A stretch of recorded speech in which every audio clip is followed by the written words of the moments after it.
ముఖ్యమంత్రి గారు రేవంత్ రెడ్డి గారు గతంలో ఒకసారి ఒక ఇంటర్వ్యూలో మాట్లాడుతూ అన్నారు, నేను ముఖ్యమంత్రి కాకపోతే రౌడీని అయి ఉండేవాడిని అని చెప్పని.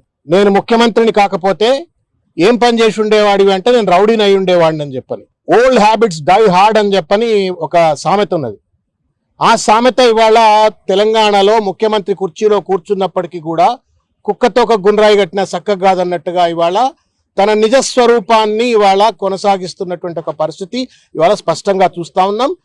Telangana is known to be a peaceful state. Particularly Hyderabad ఒక గ్లోబల్ సిటీగా అభివృద్ధి అంతర్జాతీయ పెట్టుబడులకు కేంద్రంగా మారి మేము బాంబేలో ఉండం, మేము కలకత్తాలో ఉండం, మేము మద్రాసులో ఉండం, ఢిల్లీలో ఉండం, మేము హైదరాబాద్ లో ఉంటామని చెప్పని దేశ నలుమూలల నుండి వాళ్ళ హైదరాబాద్కి వచ్చి హైదరాబాద్ లో సెటిల్ అవుతున్నటువంటి ఒక పీస్ఫుల్ సిటీని, గ్లోబల్ సిటీని ఇవాళ 18 నెలల రేవంత్ రెడ్డి పాలనలో రౌడీజానికి అడ్డాగా మార్చి, గూండాయిజానికి అడ్డాగా మార్చి ఇవాళ మొత్తం బ్రాండ్ హైదరాబాద్ ను, గ్లోబల్ బ్రాండ్ హైదరాబాద్ ను సర్వనాశనం చేస్తా ఉన్నారు. దానికి ప్రతీకగానే యథా రాజా తదా ప్రజ అన్నట్టుగా ఆయనే ఎట్లున్నాడు కాబట్టి మేమెందుకు తక్కువ ఉండాలన్నట్టుగా ఇవాళ మైనంపల్లి హనుమంతరావు గారు కావచ్చు, లేకపోతే ఆయన కొడుకు రోహిత్ రావు గారు కావచ్చు, వీళ్ళంతా కూడా మల్కాజ్గిరిలో మన జరిపినటువంటి ఒక దుర్మార్గమైనటువంటి ఒక రౌడీజానికి పరాకాష్ట, పచ్చి బూతులకు పరాకాష్ట, బెదిరింపులకు పరాకాష్ట ఎట్లా ఉందో చూసినాం. దీన్ని తీవ్రంగా మేము ఖండిస్తా ఉన్నాం. షంబీపూర్ రాజు గారు ఏమి చూస్తానికి బక్కపలసగా ఉండొచ్చు, చిన్నగా ఉండొచ్చు, కానీ గుండె ఇంత లావడదు ఆయనది.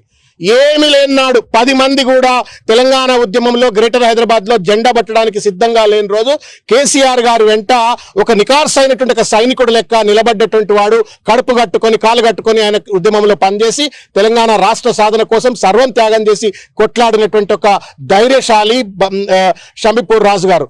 అటువంటి రాజుగారి పైన దమ్ముంటే చర్చకు రా, ఓపెన్ గా కూర్చో, మాట్లాడు, నీ తప్పేంది, నా తప్పేంది, నీ మంచితనం ఏంది, నా మంచితనం ఏంది చెప్పని డెమోక్రసీలో ఒక డైలాగ్ ఉంటుంది, డిస్కషన్ ఉంటుంది, డిబేట్ ఉంటుంది. దాన్ని పక్కన పెట్టి సంపుతం కొడతాం అని చెప్పని పత్రికాముఖంగా మాట్లాడటం ఏంటి? దానికి తోడుగా మీ గుండాగాళ్లను, రౌడీగాళ్లను రాత్రిపూట తాపించి మళ్ళా ఫోన్లు చేయించడం ఏంటి అని చెప్పని ఇవాళ మేము సైబరాబాద్ కమిషనర్ గారి దృష్టికి తీసుకెళ్ళాం. ఒక ముఖ్యమైన విషయం నేను తెలంగాణ సమాజాన్ని కూడా కోరుతా ఉన్నాను.